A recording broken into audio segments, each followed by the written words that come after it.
dulu beta jauh dari Yesus, sempurna beta mau kenal Dia. Iya, saya tanya tadi sama Bapak Gembala yang muda dan luar biasa. Tepuk tangan dong saudara. Ya, firman Tuhan berkata, jangan seorang pun menganggap engkau rendah karena engkau muda, tapi jadilah teladan di dalam perkataan, dalam kesucian, dalam tingkah laku, dalam segalanya. Jangan lihat, oh ini pendetanya masih muda. Ya, karena kedewasaan rohani itu tidak pernah ditentukan oleh umur. Amin.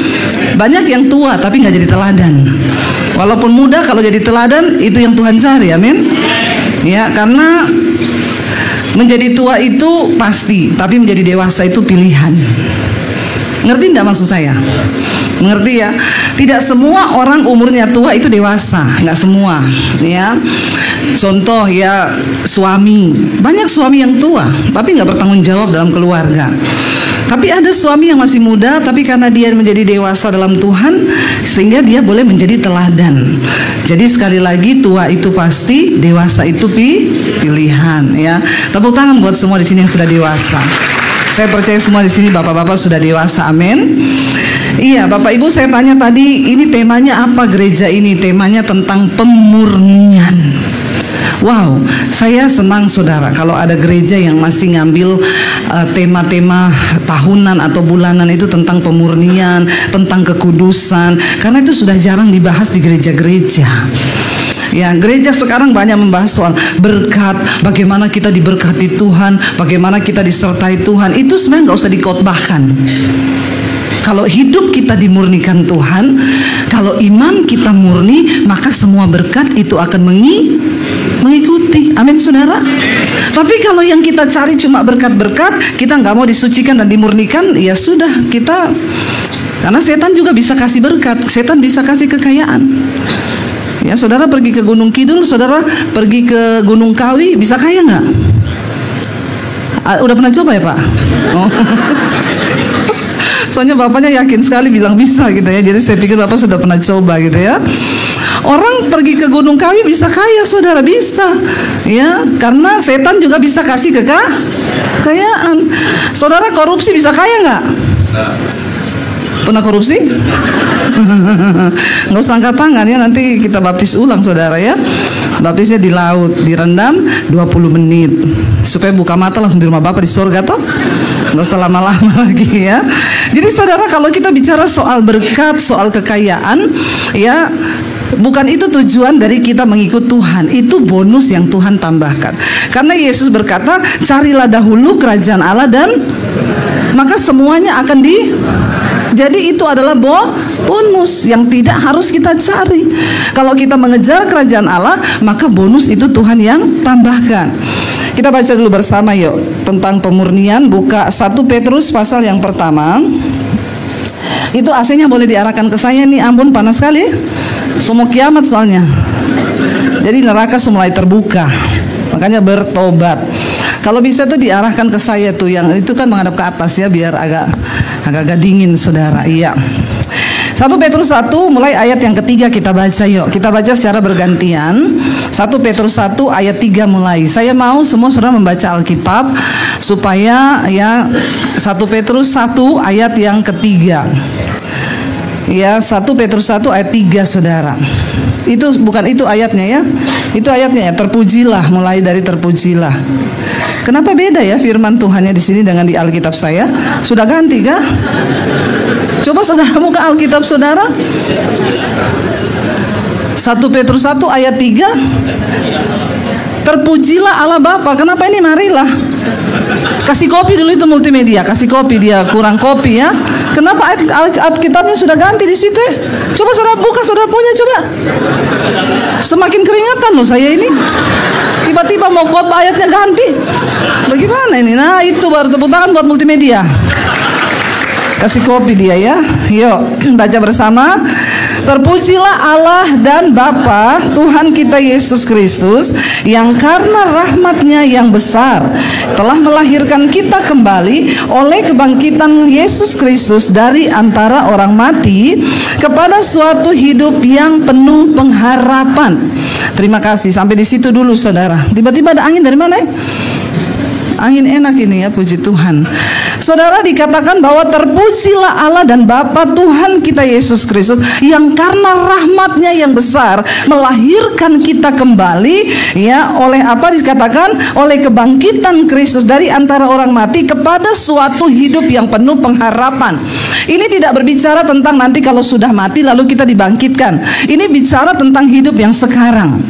Karena dosa, kita semua telah jatuh ke dalam dosa dan kehilangan kemuliaan Allah. Dan kita tahu dosa menyebabkan manusia terpisah dari Tuhan, dari Allah. Dan kalau manusia terpisah dari Tuhan, itu artinya kematian. Walaupun kita hidup, ya, tapi dosa itu membawa pemisahan. Dan orang kalau terpisah dari Allah itu kematian kekal, saudara. Tapi bersyukur ya, terpujilah Allah Bapa dan Tuhan kita Yesus Kristus, karena rahmat-Nya yang besar itu Dia melahirkan kita kembali. Ya, kita dihidupkan kembali, dilahirkan kembali, dikatakan apa? Oleh kebangkitan Yesus Kristus dari antara orang mati kepada suatu hidup yang penuh pengharapan. Orang yang jatuh dalam dosa, orang yang berbuat dosa itu hukumnya maut atau mati. Tapi karena Yesus datang mati bagi kita, lalu Dia bangkit naik ke surga, kita diberikan hidup yang baru. Kita dilahirkan kembali. Makanya setiap orang yang mengaku percaya kepada Kristus wajib untuk dilahirkan kembali. Itu yang namanya lahir baru. Berapa banyak di antara saudara di sini yang sudah lahir baru? Yang sudah lahir baru angkat tangan. Ya, jangan ngaku-ngaku. Yang di lantai 3, yang di lantai 2, yang sudah lahir baru. Ya, apa orang yang sudah lahir baru itu, saudara? Semua orang yang mengaku percaya Kristus itu wajib dilahirkan kembali. Nah, lahir baru itu apa, saudara? Ya, suka ngomong yang kotor. Ya, siapa yang tukang memaki di sini? Banyak ya?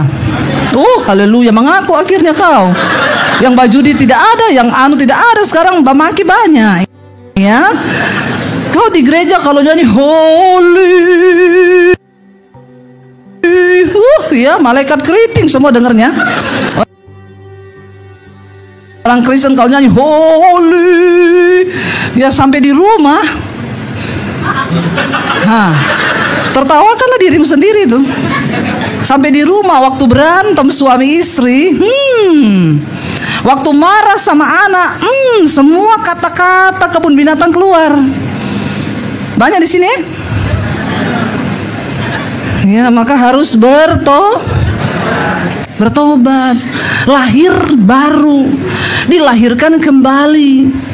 Biasa itu yang mulut-mulut tukang memaki itu, mulut najis itu dulu waktu dibaptis mulutnya enggak kena air. Makanya kalau baptis orang harus pastikan benar-benar semua terendam ya, sampai ke kepala-kepalanya. Saya ingat dulu waktu di Sungai Yordan kita baptis orang, ada ibu-ibu dicelupin begini, dia tidak mau saudara, sampai dicelupin dia angkat lagi kepalanya, Bu harus tenggelam semua. Saya pakai wig. Bilang kayak dari tadi, tak kira ini orang dibaptis ya.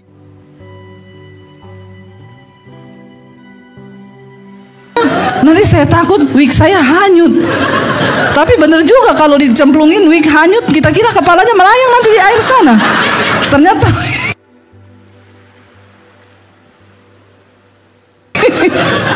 saya pikir ini ibu kepala batu sekali, sedangkan mau dibaptis saja dia mau direndam di kepala ini.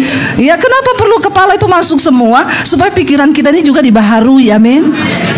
Ya, karena seringkali orang mengaku percaya Yesus tapi otaknya masih kotor. Makanya kalau otak kotor, mulut kotor, hati juga. Kita nggak mungkin berkenan sama Tuhan. Ya, kalau di gereja nyanyi kita buat iblis gemetar, ya, begitu pulang iblis buat iblis yang bikin orang gemetar. Masih ada yang takut setan di sini? Ada takut setan? Orang Kristen Masih penakut, lewat kuburan takut, gelap-gelap takut semua. Padahal kalau di gereja kita buat iblis gemetar. Ya begitu pulang iblis buat kita totofore semua sampai di rumah. Ya bagaimana mau bilang mau melawan iblis ini orang Kristen ya? Satu kali ada pendeta saudara lewat di kuburan. Tiba-tiba muncul kuntilanak di tengah-tengah. Ya pendetanya teriak setan, terus dia lari. Kuntilanak lihat pendeta ngomong begini, darah Yesus. Jadi lebih rohani mana? Setan atau pendeta? Harusnya orang Kristen pendeta kalau lihat setan ngomongnya apa? Darah Yesus. Terus setan lari toh? Ini tidak, dia teriak setan, kok dia lari terbirit-birit. Setan bilang darah Yesus. Ya ampun, imannya cuma sampai di situ ternyata. Jangan jadi Kristen jago kandang saudara. Ya kalau di gereja nyanyinya hebat, ininya hebat, padahal pulang pret. Ayo kita dilahirkan kembali, amin. Hidup kita berubah. Apa yang dulu ku anggap sebagai keuntungan, sekarang ku anggap rugi karena pengenalan akan Kristus Yesus Tuhan lebih mulia, lebih berguna daripada segala-galanya. Mumpung masih ulang tahun 2 tahun ini, ya. Karena itu Rasul Paulus berkata kepada jemaat, kamu ini kalau dilihat secara umur harusnya sudah jadi pengajar.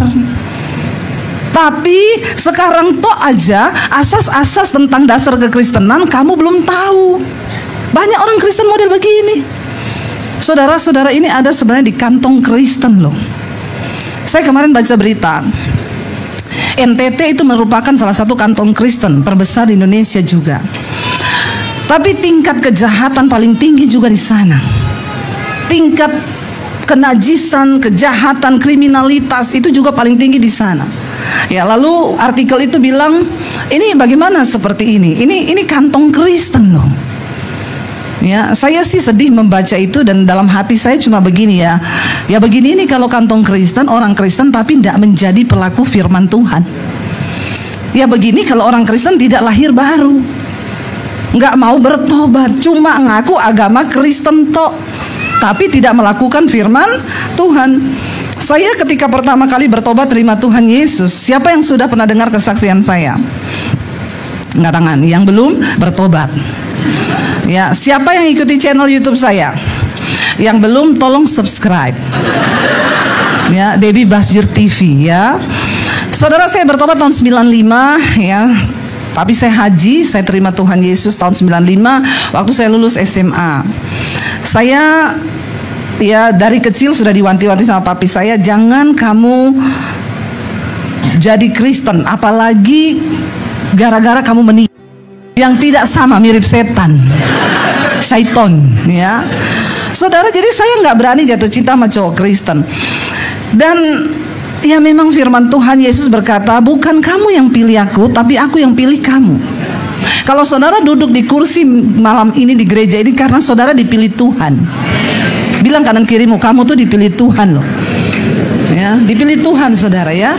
Makanya jangan sia-siakan panggilan dan pilihan Tuhan dalam hidup kita. Dan akhirnya saya menjalani hidup saya juga nggak berani pacaran sama yang ya Kristen ya. Singkat cerita, karena persoalan hidup banyak ya, saya tuh juga dari kecil papi saya tuh kalau pukulin saya, saudara, hancur-hancur badan saya tuh dihajar sampai biru, rambut saya dijambak. Ya dulu saya rambutnya panjang saudara ya, dijambak sama papi saya, mau dibotak, dihajar, dipukul saudara. Biar minta ampun kayak apa dia nggak mau ampuni. Disitulah saya timbul kepahitan, saya marah, saya kecewa, kenapa saya lahir, kenapa begini. Lalu mami saya bilang begini, kamu ndak usah marah sama papi itu. Kenapa? Karena papi itu punya banyak ilmu, punya banyak pegangan. Ya, terutama sejak dia belajar ilmu kebal, itu yang dia bikin tiap hari marah-marah. Makanya kalau ada di sini bapak-bapak atau ibu-ibu yang tiap hari marah-marah, pasti ada ilmu kebal itu. Ya, saya yakin itu ya. Ada di sini yang masih punya ilmu-ilmu? Jangan saudara ya. Jangan engkau menduakan Tuhan loh. Tidak boleh kau percaya Tuhan, kau percaya juga sama berhala. Itu berhala. Ya, jadi orang bawaannya marah terus saudara. Kalau ada ilmu tuh bawaannya marah terus. Ya, apalagi sudah ada ilmu, tambah lagi jatuh tempo. Wah, Itu semakin emosi saudara ya. Hari-hari ini banyak orang stres. Lalu saya akhirnya memutuskan, di situ saya jatuh dalam dosa, saya judi, saya melakukan banyak hal. Ya, semua dosa saya lakukan karena saya kepahitan, saya tertolak dan lain sebagainya. Singkat cerita, Alkitab berkata dosa itu mencabut damai sejahtera manusia. Orang yang paling bahagia di dunia ini bukan orang kaya saudara, tapi orang yang hidup dalam kebenaran dan kekudusan. Ya, biar saudara kaya sekaya apa, kalau kau tidak hidup dalam kebenaran, tidak ada damai sejahtera di hidupmu. Amin. Udah kaya semua ya? Ya, iya saudara, benar. Saya banyak kali ketemu orang kaya raya ya, tapi hidupnya tidak damai. Lalu saudara, ketika saya berteriak, saya menjerit, dosa menghancurkan hidup saya, lalu setan datang.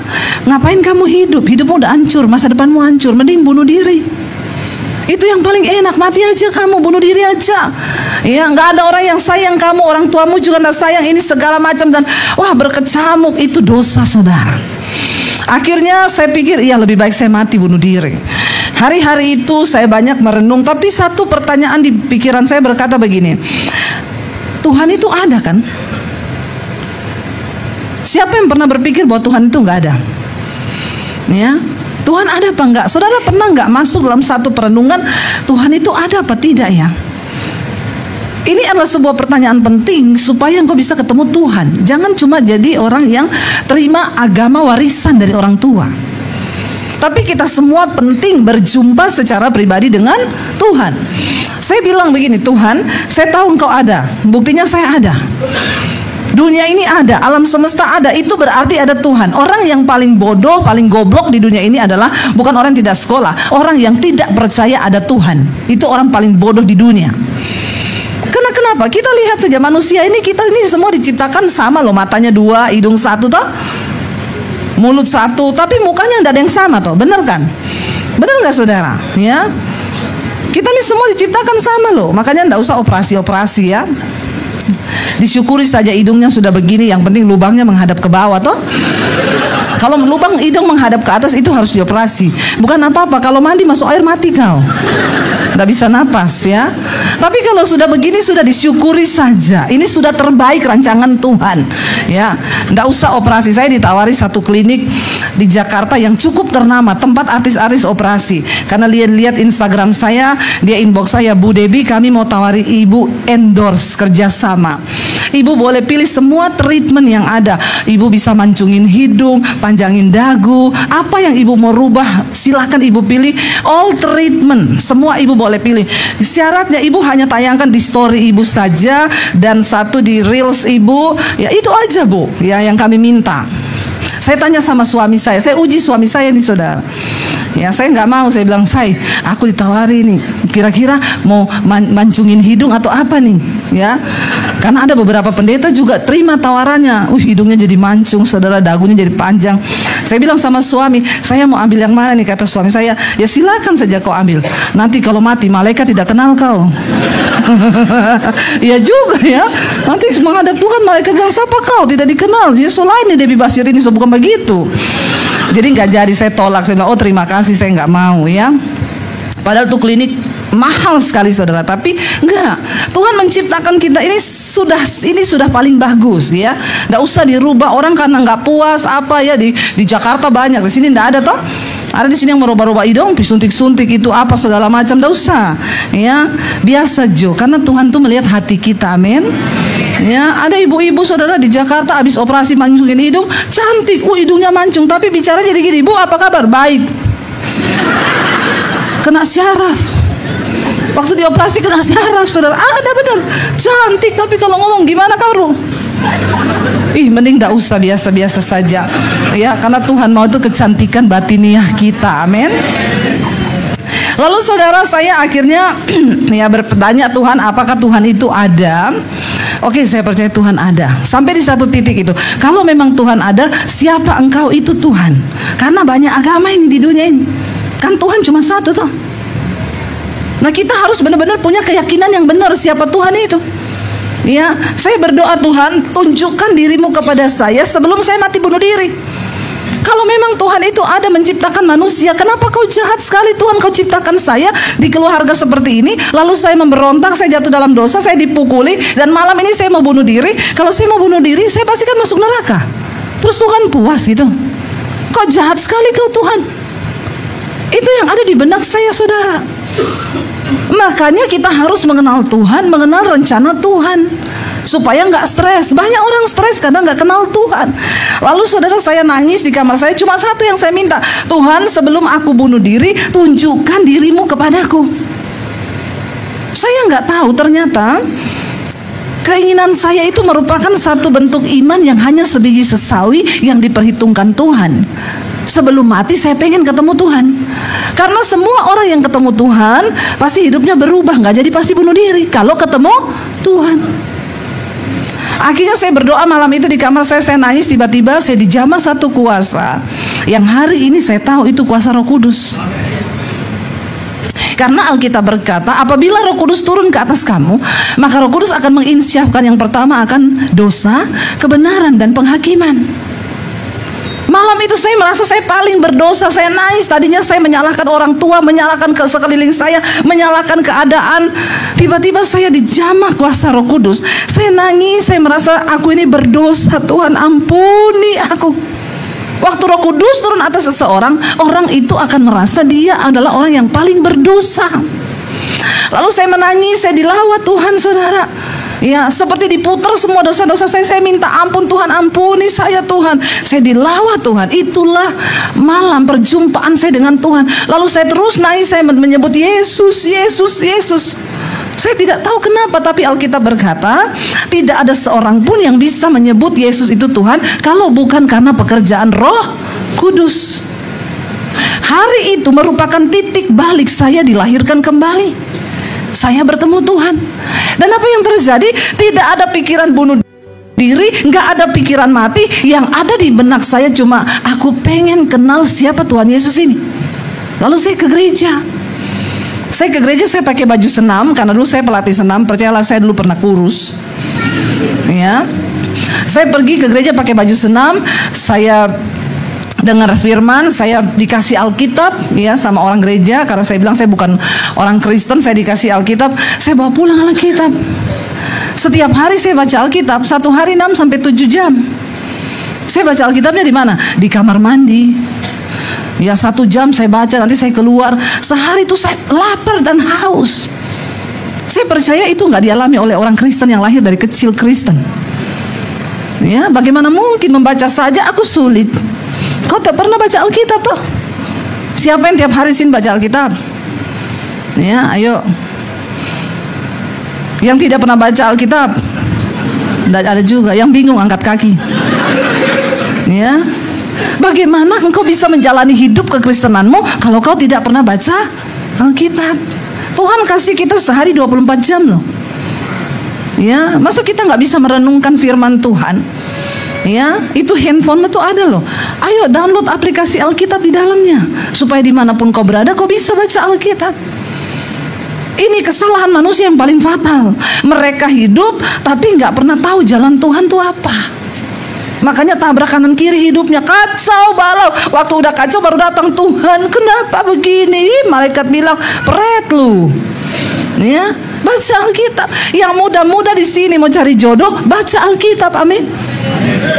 Yang sudah menikah enggak usah amin. Bapak-bapak sudah menikah di sana amin kencang sekali.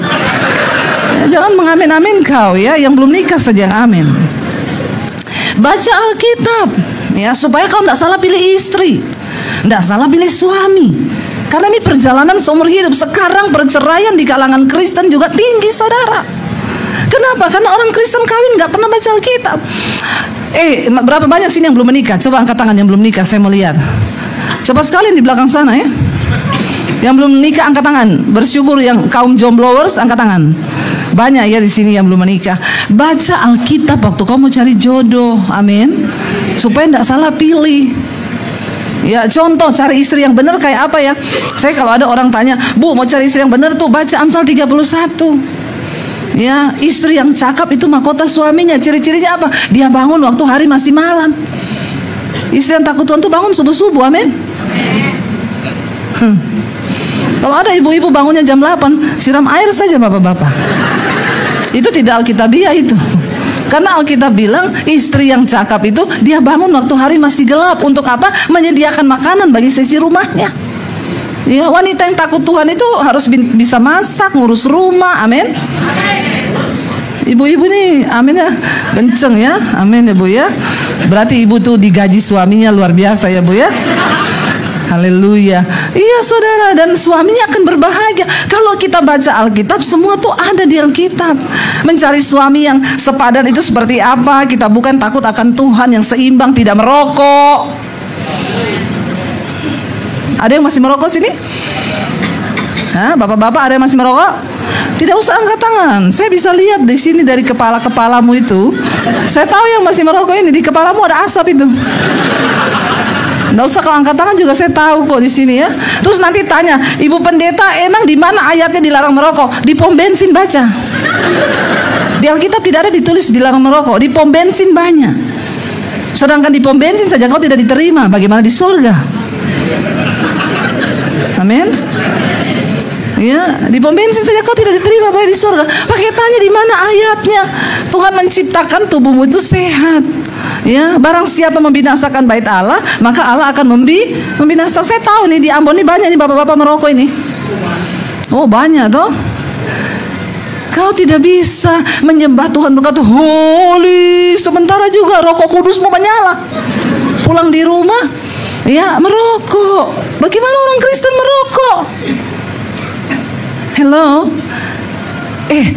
Satu kali Tuhan Yesus itu dicobai oleh orang-orang Farisi. Dia bilang begini, Tuhan tunjukkan hukum mana dalam Alkitab yang harus kami lakukan supaya kami ini masuk surga. Mereka berharap kan itu di Alkitab tuh banyak toh. Kasih saja kami 1 atau 2 hukum lah supaya kami ini bisa masuk surga. Tuhan bilang, ya seluruh hukum Taurat dan kitab para nabi itu cuma tercakup 2 hukum toh.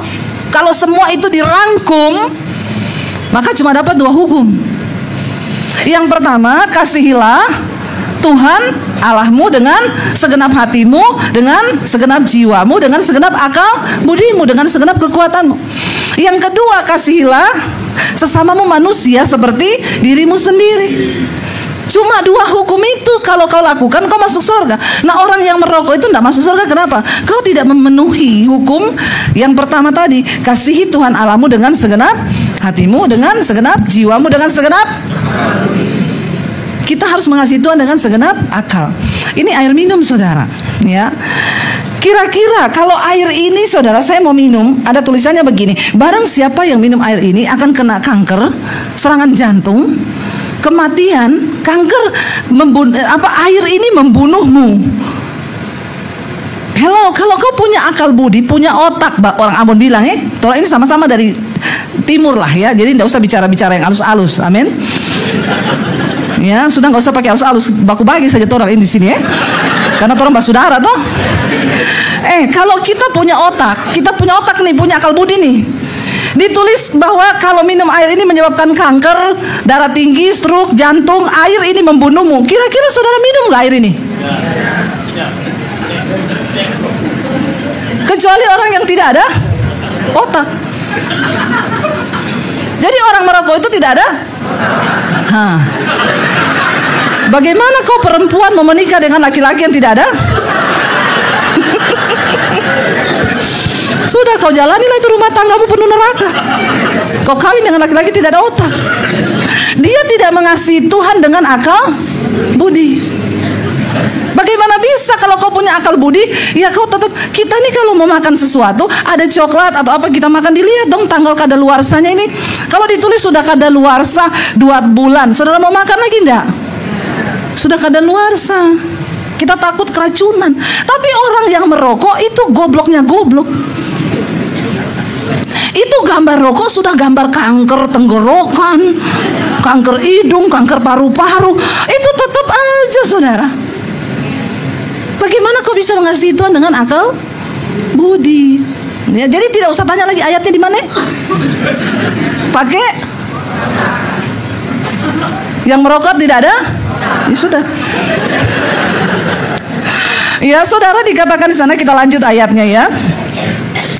Jadi dikatakan karena kebangkitan Kristus, kita ini dibangkitkan dari antara orang mati, dibawa nih kita kepada suatu hidup yang penuh pengharapan.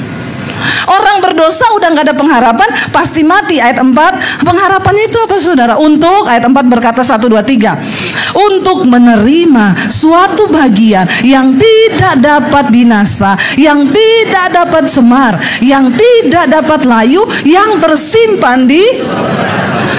Maaf saudara, untuk bisa menerima semuanya ini tidak gampang. Kita dipersiapkan satu bagian yang tidak dapat binasa, yang tidak dapat semar, yang tidak dapat layu, yang tersimpan di sorga bagi kamu. Tidak dapat binasa saudara. Dunia yang kita kenal sekarang ini sedang menuju kepada kebinasaan, kata Alkitab. Sehebat apapun kita menjaga kesehatan kita, semua kita pasti mati ya. Orang mau minum vitamin berapa ratus juta, kalau sudah waktunya mati kita pasti mati. Tubuh ini akan binasa. Mau sehebat apapun orang jaga, ya tarik benang di sini ya supaya nggak keriput, tarik benang, keriput tarik kabel, keriput tarik kawat, keriput juga satu saat mati. Semua yang ada di dunia ini tidak kekal, alias akan binasa. Tapi satu bagian yang Tuhan siapkan bagi kita di surga yang tidak dapat binasa, yang tidak dapat semar, yang tidak dapat layu, itu tersimpan bagi kita di surga. Dikatakan di sana begini, yaitu siapa yang Tuhan siapkan waktu ini? Baca bersama, yaitu ayat yang kelima, yaitu kamu yang dipelihara dalam kekuatan Allah karena imanmu, sementara kamu menantikan keselamatan yang telah tersedia untuk dinyatakan pada zaman akhir. Kita ini disiapkan tadi itu Tuhan bilang. Kenapa kita disediakan itu? Karena kita ini sekarang dikatakan dipelihara dalam kekuatan Allah karena imanmu. Iman yang bagaimana? Iman yang dimurnikan, yang dipelihara dengan kekuatan Allah. Makanya kita nggak bisa jauh dari Tuhan. Begitu kita lepas dari Tuhan, kita lepas dari kekuatan Allah itu, nggak bisa bertahan di dunia ini. Dikatakan kita ini dipelihara dalam kekuatan Allah, sementara kamu menantikan keselamatan yang telah tersedia, yang akan dinyatakan pada zaman akhir. Jangan dulu bilang sekarang kita sudah selamat, karena semua akan diuji. Yesus bilang, tidak semua orang yang berseru padaku Tuhan, Tuhan akan masuk dalam kerajaan surga, kecuali mereka yang melakukan kehendak Tuhan, yaitu firman Tuhan. Nggak bisa seenak jidat kita bilang kita Kristen, oh sudah selamat karena kasih karunia Tuhan. Biar bersinah selamat, biar bohong selamat, biar nipu orang selamat, biar utang tidak bayar. Nggak usah angkat tangan yang utang tidak bayar. Banyak ini orang Kristen ini utang-utang tidak bayar nih ya. Bertobat saudara. Kalau kau ada utang, nanti pengangkatan tidak terangkat kau. Malaikat semua angkat, malaikat bilang, ih ada utang kau, kasih beres dulu utangmu sana. Tidak jadi, dilempar lagi kau. Ada utang yang belum beres. Saudara, tidak segampang itu. Keselamatan baru akan dinyatakan pada zaman akhir nanti. Ini waktunya kita berjaga-jaga dan dimurnikan terus iman kita. Nggak bisa sekali selamat tetap selamat. Memang keselamatan gratis kita terima dari Tuhan, bukan karena perbuatan kita. Itu di awal, karena semua manusia telah berbuat dosa. Tapi setelah kita dianugerahkan keselamatan itu, firman Tuhan bilang, kerjakanlah keselamatanmu dengan takut dan gentar. Jangan sampai hilang, karena keselamatan bisa hilang dari pihak siapa? Bukan dari pihak Tuhan, dari pihak manusia yang membuang keselamatan itu sia-sia saudara. Dikatakan bergembiralah, ayat 6, bergembiralah akan hal itu sekalipun ya sekarang ini apa? Seketika kamu harus berduka cita oleh berbagai-bagai pencobaan, berbagai-bagai masalah. Siapa yang lagi ada masalah hari ini? Yang lagi ada masalah angkat tangan. Yang tidak ada masalah angkat tangan. Yang bingung angkat kaki lagi. Orang Ambon ini setengah mati ditanya. Tidak mbak jawab dari tadi nih. Yang lagi ada masalah angkat tangan. Ini perintah loh, angkat tangan ini. Yang tidak ada masalah. Yang tidak angkat tangan ini memang orang-orang cari aman. Padahal kalau salah juga saya tidak hukum kau. Kalau benar juga saya tidak kasih sepeda. Nggak dapat sepeda, tidak. Jadi saudara, ya, kita ini semua dikatakan walaupun kita sudah hidup dalam kekuatan Allah, kita ini akan tetap berduka cita oleh berbagai-bagai pencobaan karena kita masih ada di dunia. Kalau masih ada masalah, bersyukurlah, itu artinya kau masih hidup. Karena yang tidak ada masalah cuma orang mati. Bilang kanan kirimu, ada masalah, bersyukur masih hidup kau. Ya, kalau sudah tidak ada masalah itu berarti sudah mati. Ya, kalau masih ada masalah itu berarti masih hidup. Amin, saudara. Dikatakan di sana, tapi kenapa Tuhan izinkan masalah datang dalam hidup kita, saudara? Kita ini sudah hidup lurus saja, sudah ikut Tuhan, tetap ada masalah loh. Apalagi kalau kau tidak ikut Tuhan sungguh-sungguh. Ya, kita sudah ikut Tuhan, ada berbagai-bagai pencobaan. Tapi saudara, maksud semuanya itu, ayat 7 berkata, baca bersama. Maksud semuanya itu ialah untuk membuktikan kemurnian imanmu yang jauh lebih tinggi nilainya daripada emas yang fana, yang diuji kemurniannya dengan api, sehingga kamu memperoleh puji-pujian dan kemuliaan dan kehormatan pada hari Yesus Kristus menyatakan amin. Kenapa kita ada masalah? Karena itu dipakai Tuhan untuk membuktikan kemurnian imanmu yang nilainya jauh lebih tinggi daripada emas yang fana. Hari ini emas mahal enggak? Wih, tukang beli emas semua ini. Tahu semua, berapa harga emas sekarang? Oh, tahu semua, banyak emas ini. Jemaat di sini nih, puji Tuhan ya. Saya punya emas 80 kilo. Emas Daniel. Wong Jowo ya, tapi tidak laku dijual. Investasi yang harganya turun, memang tidak dijual. Ini koleksi pribadi ya, saudara ya. Tapi ada ternyata yang lebih mahal dari emas. Alkitab bilang iman kita yang murni. Saya tuh diundang ke Freeport, saudara, pelayanan. Ternyata ke Freeport itu tidak bisa sembarang orang. Biar saudara kaya, kalau saudara tidak diundang ke sana, saudara tidak bisa datang. Harus pakai surat undangan resmi dari PT Freeport baru saudara boleh masuk. Ya, jadi anugerah saya bisa masuk ke sana. Masuk, waduh, lihat Freeport tuh bagus, indah gitu ya. Lalu ditawari, Bu, mau jalan ke tambang enggak? Mau lihat-lihat enggak? Oh, mau lah, sudah sampai sini masa enggak mau. Kita diajak jalan. Ya, saya dibawa ke satu ruangan, di situ tempat navigator lah, mereka yang menjalankan itu mesin-mesin komputer untuk alat-alat berat di bawah tanah. Jadi ternyata sekarang udah bukan orang yang masuk ke bawah tanah. Itu yang masuk cuma mesin, dikendalikan dari atas, dari office mereka. Jadi dia bilang gini, saya bilang gini, ini yang ambil mas di bawah ya? Iya. Mana masnya? Saya pikir itu kalau saya mau lihat emas, langsung dia bilang, ini loh Bu, emasnya itu loh. Bayangan saya, wih, emasnya itu berkarung-karung, kita langsung lihat potongan-potongannya. Ternyata enggak. Waktu saya dikasih lihat, ini Bu, alat kami lagi ngeruk emas di bawah. Mana emasnya? Saya sudah pantengan begini saudara di komputer, ini mas. Itu diangkat pakai alat berat. Gunung batu itu warna hitam, dikeruk saudara, dihancurkan, itu jatuh semua emas-emasnya, itu jatuh. Kok saya lihat pasir semua warna hitam. Loh, emasnya mana? Ya di dalam situ Bu, belum kelihatan. Oh, bukan kuning-kuning? Ya bukan, ini justru yang warna hitam tuh banyak emasnya. Terus nanti dari sini pasir tuh dikeruk, dibawa lagi ke satu tempat.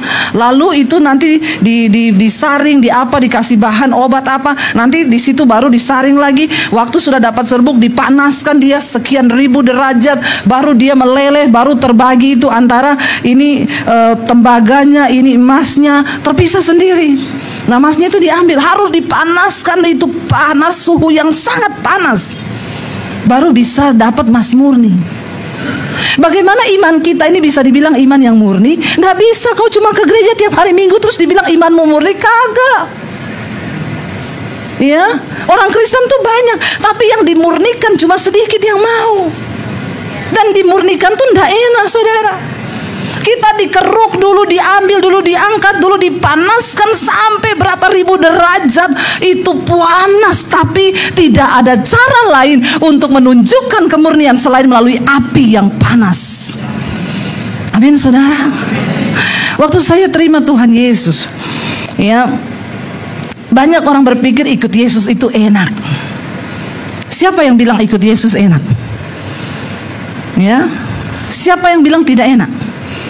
Tidak ada lagi satupun yang angkat tangan. Haleluya ini ya. Memang ini Ambon manis begini nih. Ya, saudara, kalau kau bilang ikut Yesus itu enak, berarti kau belum. Yesus itu tidak enak sebenarnya. Kita harus menyalibkan daging kita. Alkitab bilang, Yesus berkata, kalau engkau mau jadi muridku, sangkal dirimu, pikul salibmu, lalu ikut aku. Syarat untuk ikut Yesus, sangkal diri. Saya ini bukan lagi Debbie yang dulu. Debbie yang dulu itu sudah mati. Sekarang aku hidup, tapi Kristus yang hidup di dalamku. Maka ketika orang bikin jahat sama saya tidak boleh balas jahat.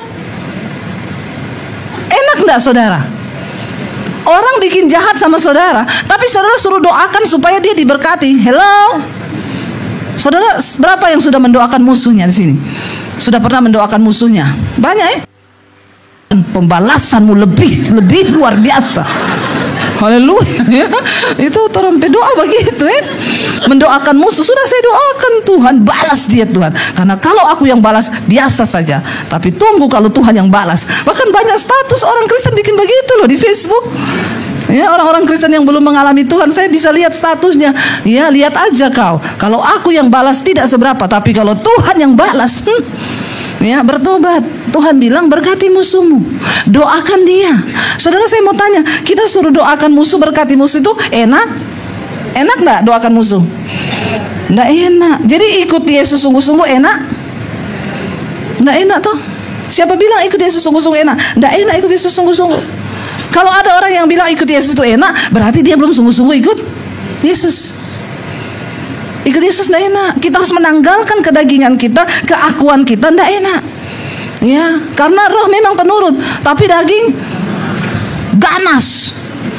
Ya, dulu tukang bersinah, sekarang tidak boleh. Ya, harus belajar tidak selingkuh. Ampun, ini ada yang selingkuh tidak? Kok kompak sekali jawabannya? Ya, di Ambon ada orang yang selingkuh. Orang Kristen ada yang selingkuh di Ambon? Banyak. Nah ini, ya, banyak orang masih selingkuh. Ini kenapa dia pergi tiba-tiba tuh? Jangan kau menghakimi. Saya kan cuma tanya ya, saudara. Ya, ikut Yesus itu tidak enak. Kita harus menyangkal daging kita. Ya, selingkuh sekarang banyak orang selingkuh di gereja juga banyak. Menurut saudara di gereja ada setan tidak? Wih, sekompak bilang ada. Kok bisa di gereja ada setan? Bukankah ini tempat yang kudus? Ya, masa ada setan? Ya, satu kali ada yang tanya sama saya, Bu, kok kalau di desa-desa terpencil itu banyak setan ya, orang kalau di gereja itu kerasukan, lagi pujian kerasukan. Kok kalau di kota-kota tuh tidak pernah ada yang kerasukan di gereja? Ya, saya bilang iya, karena setan di kota sama setan di desa beda. Beda, setannya beda. Ya, setan di kota tuh beda. Makanya di kota itu setan udah tidak terlalu kerja keras. Ya, setan tidak kerja di diskotik, setan tidak kerja lagi, dia cuma kontrol. Di kota ini setan cuma kontrol tuh, lancar coy. Lanjutkan saja. Ya, di gereja juga setan cuma biarin saja dia nyanyi tuh, biar. Pulang mabok juga kok. Ya, wih, tapi nyanyi di gereja ya, biar pulang selingkuh. Biarin, setan bilang gak apa-apa. Suruh semakin banyak orang masuk gereja, gak apa-apa. Yang penting dia tidak melakukan firman. Biar aja dia ke gereja, dia judi kok. Pulang gereja judi dia. Ya, pulang gereja so di God. Bapak di got mabuk. DP istri bilang, Pak Ceng, anak kalau pulang gereja jangan mampir minum di sana nanti Ngana masuk di got lagi. Tidak, kita so hafal semua tuh got.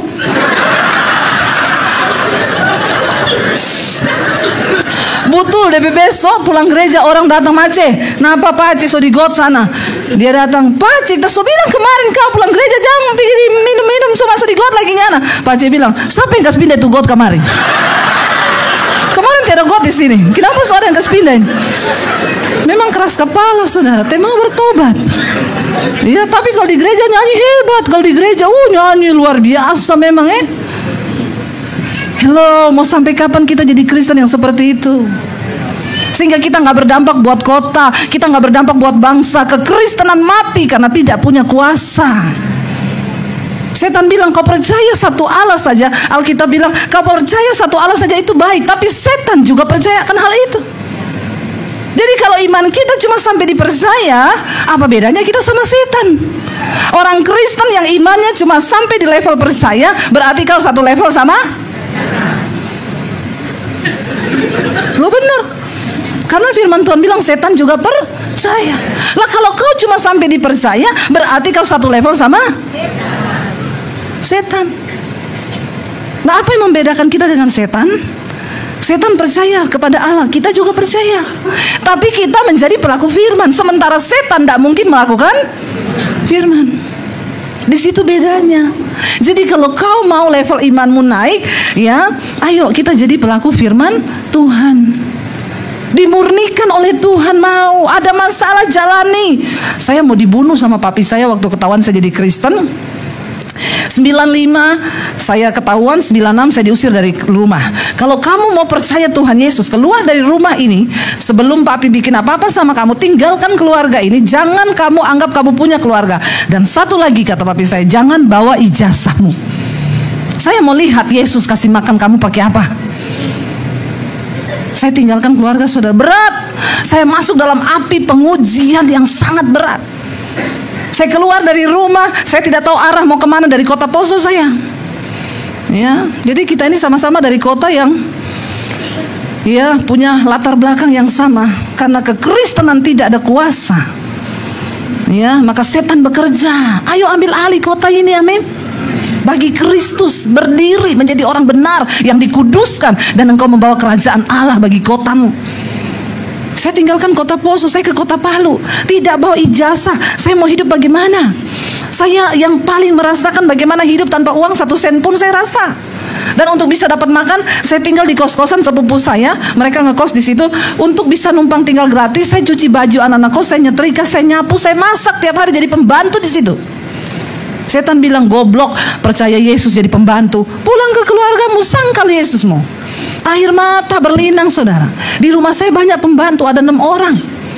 Tapi ketika saya keluar dari rumah, saya harus jadi pembantu. Sesuatu yang gak pernah saya kerjakan dulu, harus saya kerjakan. Tapi Tuhan mau, itu prosesnya. Itu pemurniannya. Saya dulu sombong, saya dulu angkuh. Saya harus dimurnikan. 1 tahun tiap hari nangis, datang sama Tuhan. Tapi dari pemurnian itu, saya mengalami Tuhan setiap hari. Dari air mata itu saya mengalami Tuhan setiap hari.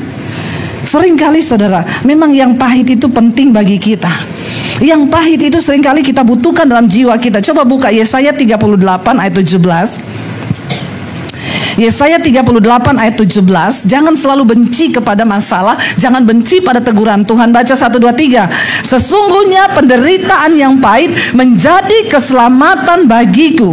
Engkaulah yang mencegah jiwaku dari lubang kebinasaan, sebab engkau telah melemparkan segala dosaku jauh dari hadapanmu. Amin. Sesungguhnya penderitaan yang pahit itu menjadi keselamatan bagi kita. Jangan benci dengan teguran Tuhan. Waktu engkau ada masalah, duduk di kaki Tuhan dan tanya, Tuhan, apa maksudmu dari masalah ini? Jangan langsung marah sama Tuhan, berteriak sama Tuhan, berseru dan pasrah, bilang, bentuk aku Tuhan. Semakin hancur karaktermu, semakin berat proses yang harus engkau jalani. Tapi itu adalah bagian dari pembentukan iman, pemurnian iman. Kalau kita kembali pada ayat tadi dikatakan, bergembiralah akan hal itu, karena Ya, penderitaan semua itu Tuhan izinkan untuk membuktikan kemurnian imanmu yang nilainya jauh lebih tinggi daripada emas yang fana. Amin, saudara. Saya berdoa Tuhan supaya jemaat di tempat ini yang sedang dimurnikan diberi kekuatan untuk menjalani setiap pemurnian itu. Tapi yang belum dimurnikan, murnikan mereka Tuhan. Turunkan api Tuhan supaya kita dimurnikan. Bilang saudara, jangan takut, Tuhan murnikan kami Tuhan. Karena Tuhan tidak akan pernah bisa mencurahkan berkat-Nya kalau kau belum murni. Kita harus murni dulu. Kehidupan kekristenan itu saya selalu gambarkan begini, seperti roket yang ditembakkan menuju ke luar angkasa, saudara. Waktu roket itu menuju luar angkasa, dia harus full power. Dia pakai seluruh kekuatannya untuk melawan gaya gravitasi bumi, menembus atmosfer bumi. Bahkan banyak yang tidak kuat meledak. Tapi kalau dia sudah tembus atmosfer bumi, roket ini keluar, dia sudah nggak butuh power lagi. Dia tinggal melayang, mengorbit, melakukan semua tugasnya di luar angkasa. Hidup kekristenan itu seperti itu. Waktu kau mau mencapai perkenanan Tuhan, pemurnian, itu tidak enak. Seluruh power engkau harus kekerahkan. Bahkan air mata seringkali Tuhan izinkan kau kehilangan semuanya. Saya merasakan, saya hidup tanpa uang 1 sen pun. Kadang makan, kadang tidak. Saya bilang, Tuhan, apa yang sedang kau perbuat dengan hidupku? Saya cuma mau terima engkau loh. Kenapa berat? Saya baru tahu Tuhan sedang mempersiapkan saya untuk sesuatu yang besar. Amin, saudara. Kalau engkau mau melihat perbuatan besar Tuhan dalam hidupmu, relakan hatimu untuk diproses oleh Tuhan. Karena cuma orang-orang yang mau diproses yang akan melihat kemuliaan Tuhan. Saya berdoa buat gereja di tempat ini, menghasilkan jemaat-jemaat yang dimurnikan oleh Tuhan. Tidak usah cari berkat, cari perkenanan Tuhan. Waktu kau dapat perkenanan Tuhan, tidak usah kau minta Tuhan curahkan berkatmu. Waktu saya diusir, papi saya bilang gini, saya mau lihat. Saya undang para imam musik, kita sudah selesai habis ini. Papi saya bilang begini, saya mau lihat kamu keluar dari rumah tidak bawa ijazah, mau jadi apa hidupmu? Saudara tahu, hari ini saya diberkati Tuhan luar biasa. Saya mau bersaksi sama saudara, saya diberkati itu. Saya beliin rumah buat orang tua saya sekarang di Palu. Saya beliin mobil, saya kasih rumah, saya cukupi semua kebutuhan. Saya hari ini bisa menjadi berkat bagi semua keluarga. Saya yang dulu dibuang, Yesus berkata batu penjuru itu dulu dibuang oleh orang, tetapi sekarang dia menjadi batu penjuru. Kalau hari ini saudara, biar Tuhan yang dimuliakan, kalau hari ini seorang Debbie Basir itu bisa ada. Saya ini dulu produk yang gagal, yang hampir bunuh diri karena merasa sudah putus asa. Tapi waktu saya datang sama Tuhan, yang pahit itu menyelamatkan jiwa kita, yang pahit itu memurnikan jiwa kita. Lihat di ke depan dalam kekekalan Tuhan mempersiapkan sesuatu yang begitu mulia, yang begitu luar biasa. Namun jangan pernah tinggalkan Tuhan. Yang kita butuhkan adalah perkenanan Tuhan.